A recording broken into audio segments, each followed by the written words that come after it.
Distinguishable arrangements. In these problems, we're going to have to try to distinguish or tell the difference between different items.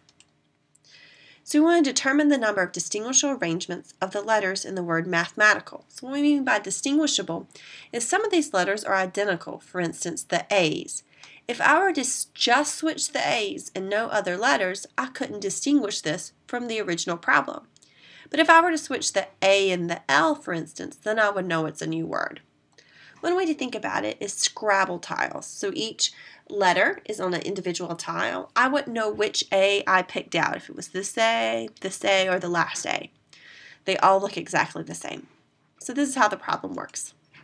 You take the total number of items.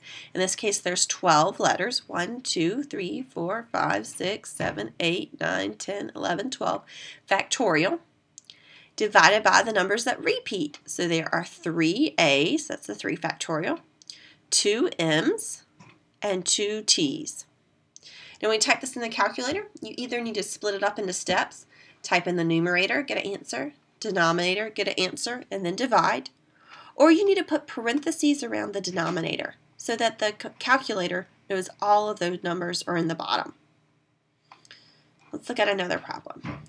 Determine the number of distinguishable arrangements of eating a package of Skittles with 4 red, 3 orange, 5 purple, and 2 green Skittles.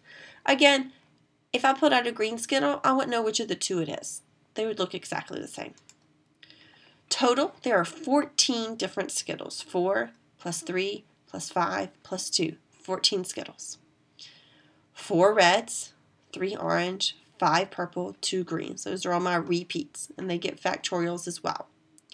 Remember, the factorial button is on your calculator, or you can type in what it is out by hand. It's whatever the number is, multiplied by everything less than that. So 4 times 3 times 2 times 1 is 4 factorial. 5 factorial is 5 times 4 times 3 times 2 times 1. That would be a lot to type out, and that's why we have our little symbol.